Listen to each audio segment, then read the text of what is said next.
साथियों नमस्कार, मैं अमित मिश्रा आपका स्वागत करता हूं अपने चैनल पे। मित्रों, डीएलएड 2023 सेकंड फेज काउंसलिंग की डेट आ चुकी है। आप अपनी काउंसलिंग करा सकते हैं। शेड्यूल जारी हो गया है, उस शेड्यूल को हम देखते हैं जल्दी जल्दी से।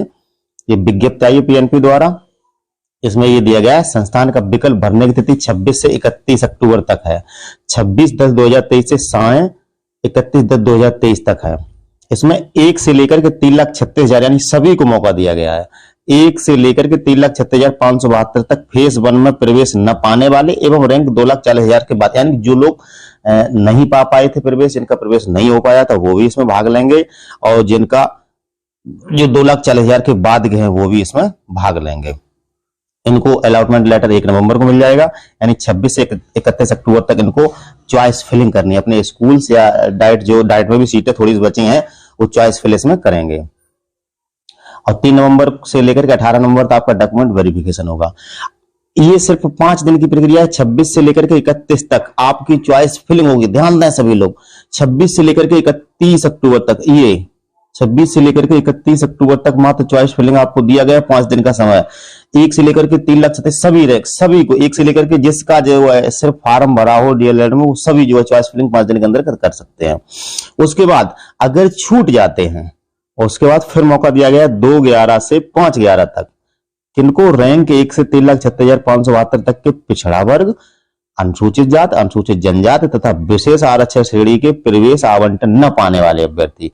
अगर बाई द वे कोई छूट जाता है उसको फिर मौका दिया है 2 से 5 तक, 2/11 से 5/11 तक जो छूट जाते हैं इस वाली काउंसिल इसमें 26 से 31 वाले में छूट जाते हैं उनको मौका दिया किस किसको? अन्य पिछड़ा वर्ग, ओबीसी, एससी और एसटी, विशेष आरक्षण वालों को, उनको अलॉटमेंट 6 नवंबर को मिल जाएगा। इसके बाद तीसरा इसका जो चरण है 6/11 से 9/11 तक कि 1 रैंक से लेकर के 3,36,572 तक 100% सीटों को भरे जाने के उद्देश्य से, यानी कि अगर ये दोनों क्रम यानी 26 से 31 तक फिलिंग होगी, उसमें अगर छूट जाता फिर मौका दिया जाएगा ओबीसी, एससी और एसटी को 2/11 से 5/11 तक। इसमें भी अगर कोई कारण से एससी, ओबीसी, एसटी, विकलांग वगैरह अगर छूट जाते हैं, सीटें खाली रहती हैं, उन सीटों को जनरल घोषित कर दिया जाएगा, सामान्य घोषित कर दिया जाएगा। और उसके लिए चॉइस फिलिंग होगी 6/11 से 9/11 तक। तो इस तरीके से उनका 10 नवंबर को फिर अलॉटमेंट लेटर मिल जाएगा। और उसके बाद इसमें दिया गया लॉक करने का अंतिम डेट मान्य नहीं होगा और प्रशिक्षण प्रारंभ 21 नवंबर से है। तो मित्रों, मोटा मोटा यह है कि 26 अक्टूबर 2023 से 31 अक्टूबर 2023 तक सबको काउंसलिंग का मौका दे दिया गया है। सबको काउंसलिंग का मौका सरकार ने दे दिया है। तो अब हमें करना क्या है?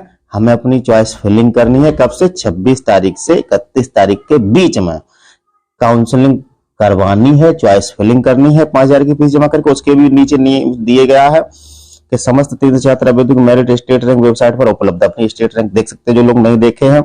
उसके बाद स्टेट रैंक के आधार पर काउंसलिंग के चक्र चरण में आने वाले अभ्यर्थियों को प्रशिक्षण संस्थान का विकल्प भरने से पूर्व अलॉटमेंट फीस, अगर आपका अलॉटमेंट तभी मिलेगा, विकल्प आप तभी भर पाएंगे जब 5,000 की फीस जमा करेंगे, या जो पहले जमा कर चुके उन्हें भी जमा करनी। देखो ये दिया गया है बढ़िया से।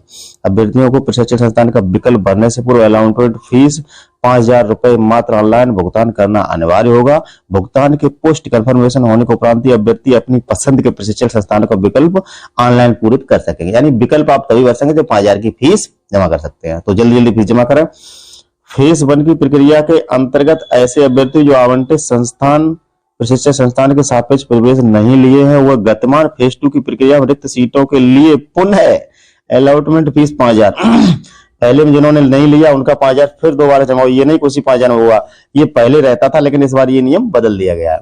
तो मित्रों, ये ध्यान देने योग्य बात है, ये साफ दिया गया। इसमें 4 नंबर पॉइंट पे आपका दिया गया है कि फेज 1 की प्रक्रिया के अंतर्गत ऐसे अभ्यर्थी जो आवंटित प्रशिक्षण संस्थान के सापेक्ष प्रवेश नहीं लिए हों, वह गतिमान फेज 2 यानी जो चलेगी 26 से, गतिमान फेज 2 की प्रक्रिया में रिक्त सीटों के प्रति पुनः अलॉटमेंट फीस 5,000 रुपए मात्र का ऑनलाइन भुगतान कर प्रशिक्षण संस्थान का विकल्प भर सकते हैं। फिर उन्हें 5,000 भरना है। अब भर्तियों द्वारा स्टेट रैंक के अनुसार संस्थान के विकल्प का चुनाव करने के पश्चात चॉइस लॉक न करने पर, अगर आप चॉइस विकल्प भर देते हो, चॉइस लॉक नहीं करते, तो वो चॉइस लॉक मान लेंगे, वो उसमें परिवर्तन नहीं होगा, आपका चॉइस माना जाएगा।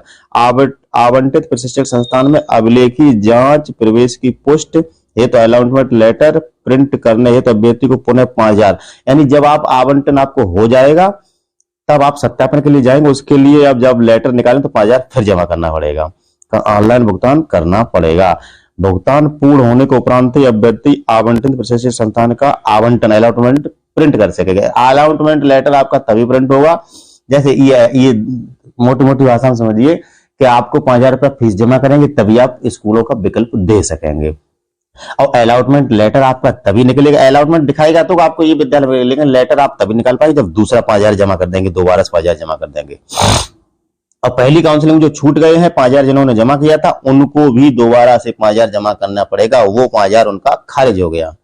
यदि अभ्यर्थी आवंटित प्रशिक्षण संस्थान पोस्ट नहीं करता अथवा प्रवेश नहीं लेता तो काउंसलिंग हेतु भुगतान किए गए अलॉटमेंट फीस 5,000 अभ्यर्थी वापस नहीं, यानी वापस ना हो अगर आप नहीं लेते हैं एडमिशन, तो आवंटित संस्थान में अभ्यर्थी द्वारा निर्धारित अंतिम तिथि तक अभिलेखी जांच प्रवेश तो उपस्थित न होने प्रवेश न लिए जाने पर किसी प्रकार की अभिलेखी विसंगत पाए जाने पर उनके द्वारा भुगतान किए गए दोनों शुल्कों, यानी 5,000 वो 5,000 ये 10,000 का किसी भी स्थिति में वापस नहीं होगा। जैसे आप करा लेते हैं, अलॉटमेंट भी करा लेते हैं, काउंसलिंग भी करा लेते हैं, उसके बाद से सोचते हैं नहीं हम एडमिशन नहीं होंगे, हमारा 10,000 वापस नहीं होगा किसी भी हालत में वापस, ये पिछली साल भी नहीं हुआ था। तो अभ्यर्थी उक्त आवंटन पत्र के साथ अभिलेखी जांच प्रवेश हेतु निर्धारित तिथि को आवंटित संस्थान में अपने समस्त अभिलेखों के साथ उपस्थित होकर प्रवेश संबंधित कार्रवाई कराना सुनिश्चित करें। यानी ये पूरी प्रक्रिया दी गई है, इसे आप समझ लें और उसके बाद मोटा मोटा फिर दोबारा से देख लें कि आपको करना क्या है कि 26 से लेकर 31 तक आप चॉइस फिल कर सकते हैं 5,000 रुपया जमा करके। इसमें के बाद भी फिर मौका दिया 2/11 से 5/11 तक। कब?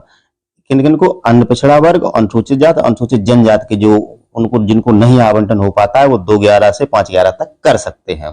ठीक है। इसके बाद भी अगर जैसे फिर भी सीट बचती है SC, OBC और ST की, तो उन्हें जनरल घोषित कर दिया जाएगा और फिर डायरेक्ट काउंसलिंग अनारक्षित सीटों पर परिवर्तित करते हुए काउंसलिंग होगी। कब? तीसरे में 6 से 9/11 तक सीटें सीरीज जनरल हो जाएगी। तो मित्रों यही पूरी न्यूज थी, आप इसका लाभ उठाएं, जल्दी जल्दी काउंसलिंग कराएं। जय हिंद।